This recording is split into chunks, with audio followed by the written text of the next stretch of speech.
हत्या का आरोप लगाया जा रहा है और पुलिस ने शायद लाठीचार्ज भी किया है, कुछ पुलिसकर्मी भी घायल हैं। क्या मामला है? आप भी मौके पहुंचे हैं। देखिए, बेहद दुखद मामला है। एक बेटी जो यहीं बासी गांव की रहने वाली थी, ये माँ मल्टी स्पेशलिटी हॉस्पिटल में विगत कई महीनों से या वर्षों से वो काम कर रही थी और शाम को अपनी साइकिल से आती है अपनी ड्यूटी पर, और आने के बाद कुछ घंटों के बाद उसकी बॉडी उसके घर पर एम्बुलेंस से भिजवा दी जाती है।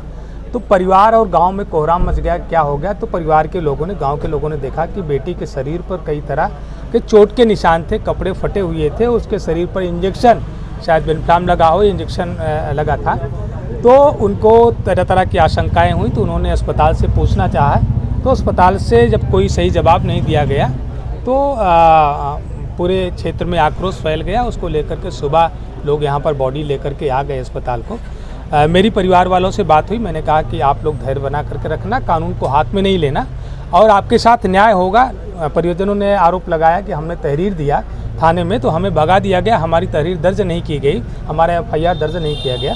तो निश्चित रूप से जो आप अभी कह रहे हैं कि पथराव हुआ, तो जो घटना घटित हुई है, जब बॉडी लेकर के उन लोगों ने कहा कि बॉडी हमारे घर पर भेज दी गई, हमें न्याय नहीं मिल रहा है, हमने तहरीर दिया, उस पर मुकदमा नहीं हो रहा है, तो हम बॉडी वहीं पर ले जा करके रख दे रहे हैं।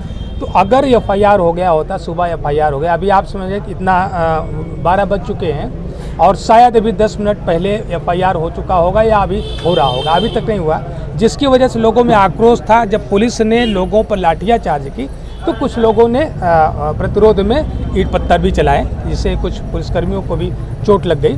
तो निश्चित रूप से यह कहीं न कहीं सामंजस्य की कमी, और हमेशा ऐसी घटनाओं में पीड़ित परिवार के प्रति सहानुभूति रखना चाहिए और पुलिस का जो रवैया है वो पीड़ित परिवार के प्रति नरम होना चाहिए। अगर नरम होता तो मुझे लगता है कि इस तरीके की घटनाएं और आक्रोश नहीं होता।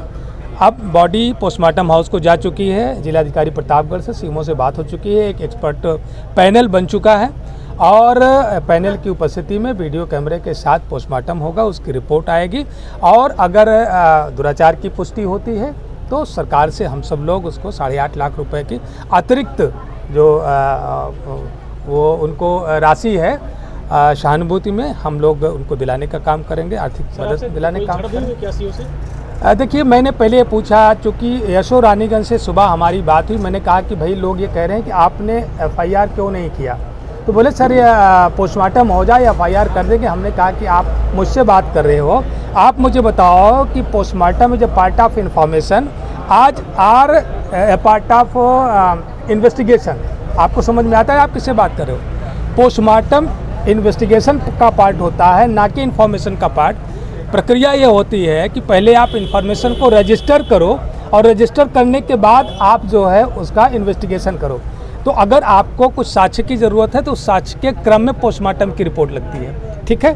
तो पोस्टमार्टम का उद्देश्य इन्वेस्टिगेशन का पार्ट होता है। इन्फॉर्मेशन रजिस्टर करने में आपको पोस्टमार्टम बाधा नहीं है, आप गुमराह करने का काम कर रहे हो। हमने कहा कि आप जनता के बीच में गुमराह किए, जब आपने मुझसे हमें गुमराह करने की कोशिश किया तो आपने जनता को गुमराह किया होगा, इसलिए आक्रोश लोगों में फैला।